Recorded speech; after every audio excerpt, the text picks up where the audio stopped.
నేను మీ లక్ష్మణ్ సంతో మన ఫ్రిడ్జ్లో ఆవు పాల మేగడ స్టోర్ చేస్తూ ఉంటాం కదా, దాంతో ఆవు నెయ్యి ఎలా తయారు చేయాలో స్వచ్ఛమైన ఆవు నెయ్యి మీకు చెప్తాను. ముందుగా ఐస్ క్యూబ్స్ ప్రిపేర్ చేసుకోవాలి. చక్కగా స్టోర్ చేసిన ఆవు పాల మేగడని ఇలా మిక్సీ జార్లో వేసుకొని ఐస్ క్యూబ్స్ లేదా ఐస్ వాటర్ సహాయంతో మిక్స్ చేసుకోవాలి. చూడండి చక్కగా వచ్చింది.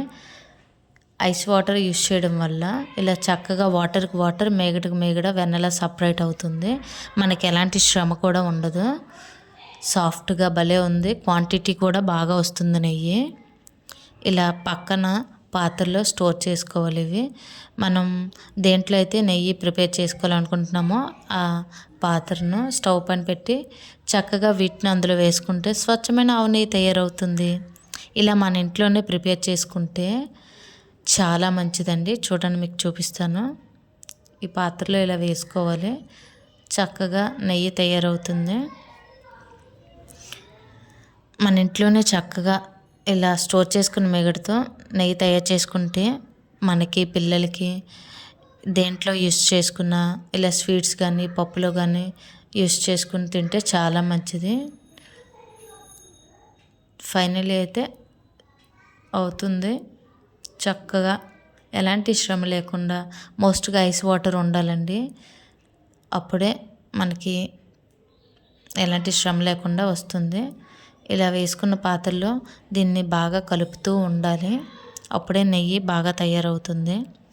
మేమైతే మా ఇంట్లో 10 డేస్కి ప్రిపేర్ చేసుకున్న నెయ్యిని చక్కగా ఇలా చేసుకుంటాము. ఎల్లో షేడ్లోకి వచ్చింది చూడండి. నెయ్యి బాగా ప్రిపేర్ అవుతుంది. ఇలా కలుపుతూ ఉంటే చక్కగా నెయ్యి బాగా తయారవుతుంది. ఇలా వైట్ షేడ్లో ఉన్న మేగడ మొత్తం బ్రౌన్ కలర్లోకి వచ్చేంత వరకు కలుపుతూ ఉండాలి. స్మెల్ అయితే ఎదిరిపోతుందండి. మనం షాప్స్లో ఇలా కొనేదానికంటే ఇంట్లోనే ప్రిపేర్ చేసుకుంటే చాలా మంచిది హెల్త్కి కూడా. చూడండి బ్రౌన్ కలర్లోకి వచ్చింది. ఫైనల్ అయితే నెయ్యి చక్కగా తయారైపోయినట్టే.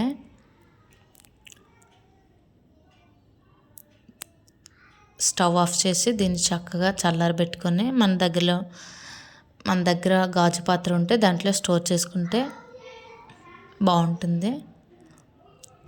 చూడండి చక్కగా భలే వచ్చింది. నెక్స్ట్ మన ఇంట్లో ఆవు నెయ్యితో దీపం పెట్టుకుంటే చాలా మంచిదండి ఇంటికి. వేస్టేజ్ మొత్తం కిందకి వచ్చింది, నెయ్యి పైన తేలుతూ ఉంది. చక్కగా దీన్ని గాజు పాత్రలో స్టోర్ చేసుకుంటే చాలా మంచిది. నేనైతే గాజు పాత్రలోనే స్టోర్ చేసుకుంటున్నాను. చూడండి క్వాంటిటీ బాగా వచ్చిందండి. మీలో ఎంతమంది మాలాగా స్టోర్ చేసుకున్న ఆవు పాల మేగడతో నెయ్యిని తయారు చేశారో కామెంట్లో పెట్టండి. మా ఇంట్లో అయితే చక్కగా 10 డేస్కి మేము ఇలానే ప్రిపేర్ చేసుకుంటాము నెయ్యిని. ఇంకా క్వాంటిటీ ఉంది, వేరే పాత్రలో తీసుకుంటాము. Okay bye.